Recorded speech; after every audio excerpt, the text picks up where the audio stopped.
Hey, NAI football fans, this is Cory Thorpe with another edition of the NAI F-Ball podcast powered by AdCraft USA, your custom apparel, merch, and uniform experts. That's right, our friends at AdCraft USA have stepped up their game to become the presenting sponsors of our podcast and live show. These guys are NAI fans and family who are experts in the apparel and merchandise world. AdCraft allows you to take the hassle out of ordering. Let their knowledgeable design and customer service staff handle everything from hosting the store online, shipping, and helping your customers if they have questions so you can get back to the game. Find them online at adcraftusa.com and adcraftwebstores.com. Hey, NAI football fans, Cory Thorpe here with another edition of the NAI F-Ball podcast. You just heard it powered by our friends at AdCraft Sports. Make sure that you chat with them regarding all of your uniform needs. Tonight with me is St. Thomas head coach Bill Rychel. Coach, how you doing this evening? Good. How are you? Doing well. In North Florida at least. This is the warmest day that we've had in quite a while. It's a little drizzly, but I'll take the 70s where I can get them. No, I'm with you. We had a couple cool days down here, but the beauty of South Florida is we had signing day and dove right into spring ball. I mean, back where I'm from up north, we're still shoveling snow off the field to do anything. So it's a beautiful thing. It really is. That's one of the great things about Florida, and it's why I would never ever want to leave. We haven't had you on since you started since before your first season, so definitely St. Thomas has been a team that I've had my eye on and has definitely grown since that first season. Looking back at last season, I just want to review a little bit of that. You start off, of course, no one wants to start off with a forfeit like you did against Pikeville, but you rattle off a significant number of wins there in a row to start off your schedule. Talk about that strong start to 2021. No, I think it was really the situation we've been in building a program. I mean, some of this stuff that everybody in the country has gone through, you can't really make up how it applies to football and athletics in general. But especially as a first year program, like last we talked when we were kicking off that season with a whole bunch of freshmen who probably nobody thought we'd win a football game. We figured out how to win some. And then looking forward to developing the guys and really having an off season and you get the COVID situation. So we didn't have a spring ball. We didn't have our full weight training program here on campus. Send the guys home. We come back, and in that COVID year, we figured out how to win more games than we lost and have our first winning season. And then we were able to have our first full spring ball, our first full weight program. Obviously, in developing the guys, that was really important going into year three and some of the success that we had. But on top of that, it's just building the culture. That we didn't have that off-season training of how important it is to get bigger, faster, stronger, just as important to build your leadership and build the culture you want and do those things that kind of establish winning. And we were able to do that. Not that we're by any means there, but we were able to start that process that really had an immediate effect on the outcome of some of those games as we started the season. Unfortunately, down the stretch, you do drop two of your last three, but it's to kind of your front runners in the Sun Conference. I'm going to have to get used to calling it the Sun Conference. It still sounds a little weird to me, but Sun Division a year ago, they've broken out, and now the Sun Conference. How do you learn off of those stretch losses to Southeastern and Kaiser? I think it's a mentality thing. That they're two good football programs, and there's as you know from being down here and everything else, there's really good football in the Sun Conference, Sun Division, and those two have done a really nice job. And it's a matter of making sure that we come in prepared for those games, which I think we were, but that mentality that you need to compete for championships, that's where we're at right now. That we don't take anybody lightly. That if we come into any game in our league here right now, not honoring that opponent or respecting them, whatever the case may be, you're going to get beat. But at the end of the day, too, you got to learn from some of those losses, and whether it be a scheme thing, whether it be a play thing, whether it be an execution thing, or whether it be your team's attitude going into those games. I felt like we were ready to play. But those are the games you got to win if you want to make the playoffs and have a shot at the whole thing, you know? Definitely is. And I mean, you talk about, having to be ready for everybody. In that last week, that Ave Maria team, Dagum well had a chance to get to make some noise to maybe get into the playoffs. I don't think that they would have, but they took Kaiser to the limit that last week. You've got to be prepared week in and week out. That's no joke. No, and it's well, that's why it's fun to play in this conference. Obviously, it's really good football. You can start to build us as a young program, build some of these rivalries based on proximity and recruiting and everything else. But for example, we had a really good football game against Ave Maria and had a huge win and just rolled. And then they beat Southeastern a couple weeks before that, and then Southeastern beat us, and then Kaiser beat us, and Ave had a really good game against them. So it's a lot of fun. There's a lot of parity in the conference. I think that kind of it makes it interesting week in and week out, and that's why you play college football, though, to play in those type of games, to have some of those rivalries and to figure it out. It's kind of long-standing traditions and that type of stuff. Absolutely. So let's talk about your team coming back. You're still kind of in that first initial group of guys that you recruited 3 years ago. Obviously, you've added to it since then, but this is still mostly kind of your first wave. You have a lot of guys coming back offensively, including Tyler Thomas at quarterback, Rontavious Farmer at running back, and Saquon Nopierre at wide receiver, along with Khalid Rizal, all conference selections there. Talk to me about continuing to build, especially up front, and getting better as an offense. Yeah, I mean, I think it comes down to execution. That our guys are in this now. Like I said, we've started spring ball already, and um, there's still obviously a lot of teaching and stuff going on. But day one, it's not like everybody doesn't remember the plays again. You know, that they've been through our offensive system, our installs, and things like that enough times now where we actually have veterans, so to speak. So that's been a lot of fun. So now you can add in, I think, some of those different wrinkles and toy with some things that we think fit our personnel pretty well to see if it's something we want to add to what we do, or it's not a good idea, but it's not just straight, hey, let's figure out how to play a college football game anymore, and kind of get better and get into the intricacies that are going to help you compete for championships. And that build, like I've been telling everybody, whether it be through recruiting or our team that we have on campus here still right now, this is where it's at. That this initial build phase for us, having done it before, it's a 4-year process until you get a full 4 groups of seniors, juniors, sophomores, and freshmen in your class. You're still in that initial build phase.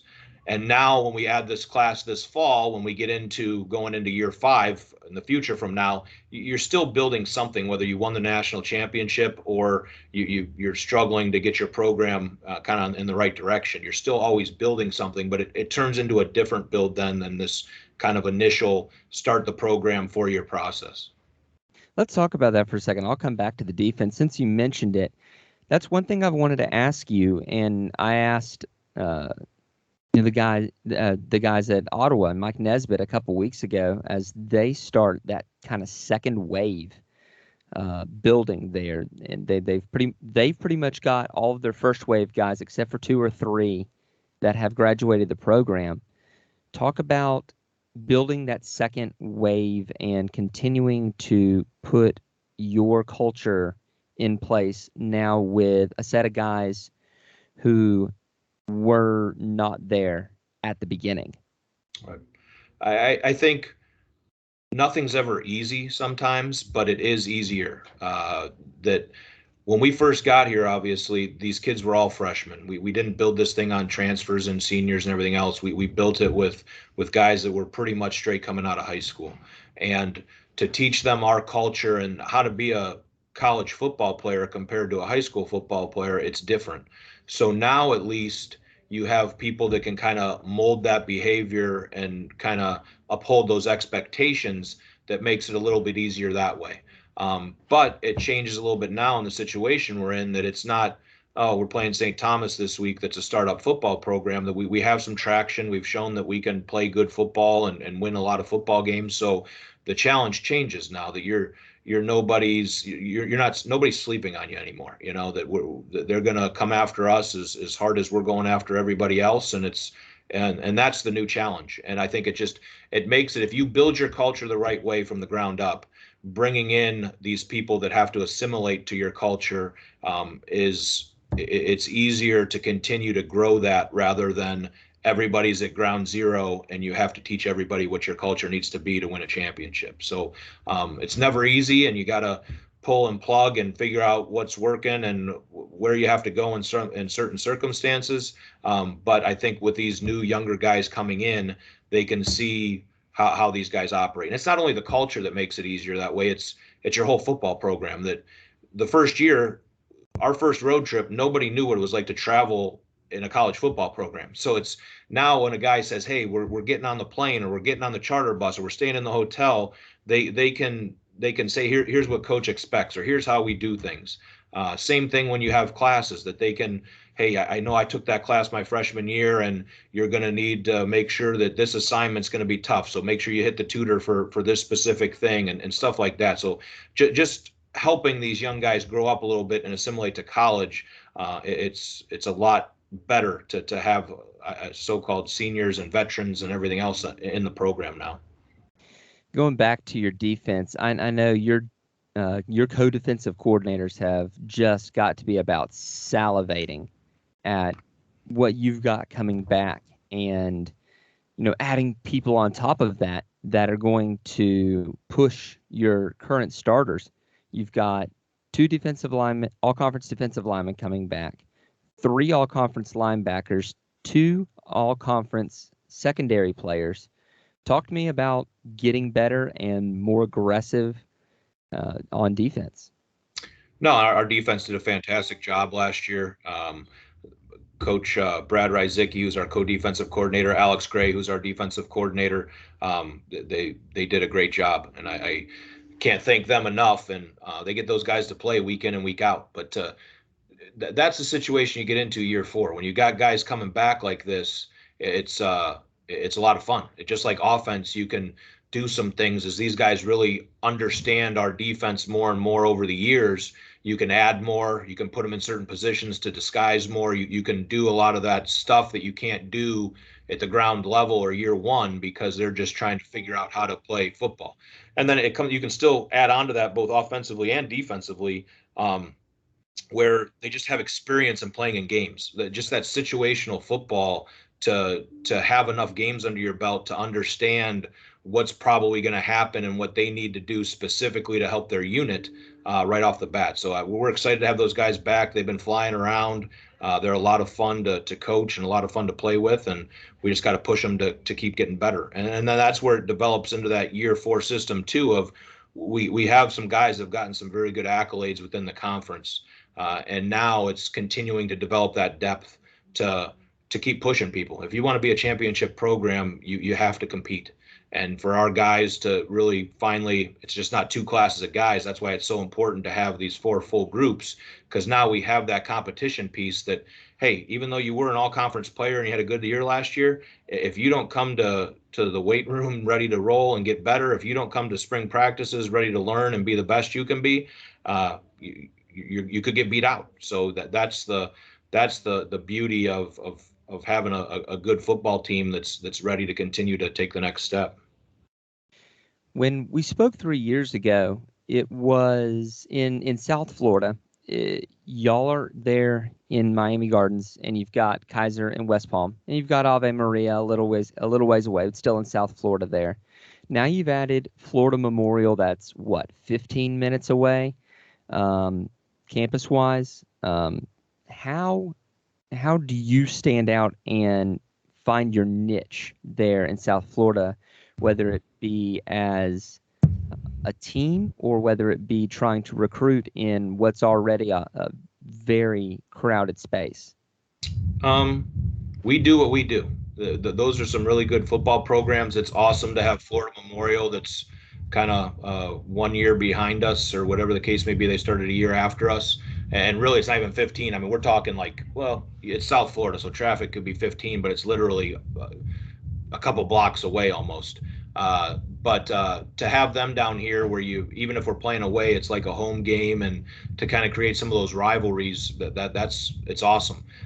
So we go out and we have our model of how we recruit and what we do, and the students that I think fit our university and fit our football program, and that's who we target. And it comes down to what they think is best for them, of what they think is, from education standpoint, from a football standpoint, from a college experience standpoint. Those are the decisions that you need to make as a recruiter, and find your niche, I guess, or find your fit from deciding on your university. But I think it makes it great that next year we got a couple big trips potentially that we're finalizing our schedule to start the season. But having the Sun Conference here, all the rest of our trips are home games or day trips, because we end up getting Warner and Weber down here this year. So it's not even like we have any overnights really within the conference going into next year. So it makes it fun. It's great for the families of the kids that we recruit, that they can be a part of a lot of these football games and still be a part of their son or daughter or friend's collegiate experience, and still make it to everything that we're doing. Want to give a quick shout out to our friends at Mommy Bay and Turf Nation, who have done just a fantastic job redoing y'all's field. And I know that your flag team is going to be the first ones to really put some game time on it. But just tell me about that experience of working with them, and how good does that field look? No, the field's awesome. That it's unbelievable. It really helps us in all of our sports down here, obviously in particular with football, but our soccer teams, our women's flag team, and then next year we're starting women's lacrosse as well. That'll utilize that field as their competition field.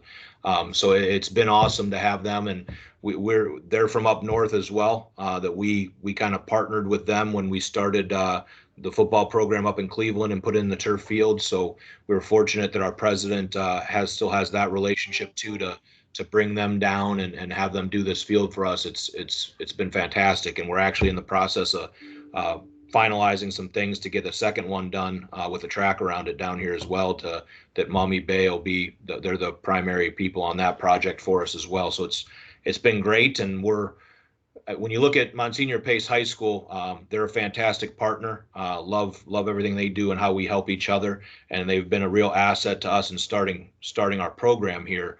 And that, if you didn't know if you've never been here before and you went to our campus on a game day, you would think that that's our campus, that's our stadium. But for next year, we will actually playing directly on our campus. That will play on the turf field here, and still have some work to do. That we just put in a awesome jumbo. When you see it, it's gonna be amazing, the scoreboard that we just put in. But the next step is we're going to fill out this stadium and things like that. So we'll have some different seating situations and stuff for the next year or two until we get the stadium built out. But we're well on our way.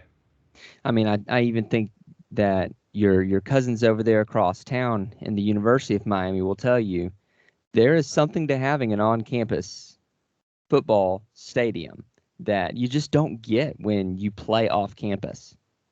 No, absolutely. They play right around the corner from us over at Hard Rock Stadium. And for us, like I said, it's been a great setup where we did all the tailgating on our campus, and you basically walk through the fence and you're right at the field. But it is just a different atmosphere when you know it is your place and everything's branded with your field and your logos and all that different stuff to make it truly feel like home. So finally, the last question I've got for you is one I've been asking pretty much everyone, in some form or fashion. And I really do want to get your take on it, just because of your specific circumstances there, especially in Miami, and with you also being the athletic director. How do y'all build relationships, both with your alums and sports alums and non-sports alums alike, to engage that support base that builds your program on the whole outside the lines, so y'all can do fun stuff like put in jumbotrons? All right. it's building partners in general. It's a little different with us of the infancy of this program, and for example, our sports in general. Since our administration's been here, I think we've started 8 or 9 sports right now, including football. So a lot of those programs don't have that alumni base. So it's parents, but obviously the parents are usually paying tuition and some other things too that they're not necessarily putting the down payments on new turf and stuff. So it's those outside partners that are developed within the university, whether that be from us athletically or from our president and our great philanthropy team, advancement team. So they've done a great job. And bottom line, that's what it takes to win championships. I mean, if you don't have the great support from your administration, I don't care if you're at the high school level, college level, whatever the case may be, those people are truly what help you win championships. So that's it's been different from a football standpoint. But for example, our baseball team has been very good and they do a great job. They've been to the World Series those couple years and are perennially in the top 10, 15, 20 year in, year out. Been in the top 5. So he has that alumni base, and they do a lot of those alumni functions where those former student athletes have had a great experience and they want to come back and give back to the university and be part of making sure that the students behind them have those great experiences. And I think that's how you do it. That I said from the beginning when we started this program, and I think in college in general, I do what I do because I had a great experience playing college football. I loved it. I met my wife there. I have my family. I have a great degree. I have a great job. All those things came from playing college football and graduating from the university that I went to.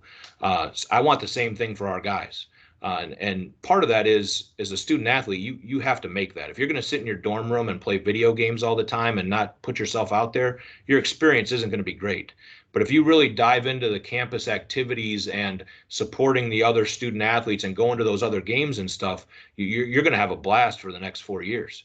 And then you're going to hopefully want to come back and make sure that the guys that are playing football 10 years from now have a blast too. And I think it's more vital there because these guys have a lot more invested. That I had a lot invested in the university I went to, and I wasn't one of the first guys to start a football program. So when they come back and they're bringing their families and wives and kids and are watching a homecoming game or something, that there's going to be, I think, some real pride there of what they've accomplished and what they want to give back at the same time. So in the short term, it's been a lot of great people and great partners that have kind of joined our university and see the vision of what we're doing athletically and academically. And then I think as things grow with these young sports, you'll see that atmosphere and that support that just continues from an alumni base. Well, Coach, again, thanks for coming on the podcast tonight. Really looking forward to seeing what the Sun Conference has to offer football-wise. I know we're going to be talking to Kaiser a little bit down the line there, with their game against Valdosta State in September. That's definitely one that me and the Big Ben is definitely going to have earmarked, and we'll definitely be at that game. So really looking forward to watching that conference redevelop as a football conference. No, it's going to be a lot of fun, and our schedule should be finalized and out here when we get out of spring ball kind of in March. So I think you'll be excited about some of the matchups that we're working on as well too. And as you keep going and talking to these coaches, tell them if anybody's willing to come down to Florida and South Florida in particular. We always need games, so we'll play anybody anywhere, and would love to have them come down there and see Miami in a little different environment. We hope you enjoyed this episode of the NAIAF Ball podcast powered by AdCraft USA. Be sure to contact them for all your custom apparel, merch, and uniform needs. If you enjoy the show, subscribe to the podcast and to our YouTube channel. Leave us a review if you're listening on Apple Podcasts. As always, if you'd like to support what we do, head over to patreon.com/NAIAF Ball and become a patron. We can't do what we do without our sponsors and listeners like you.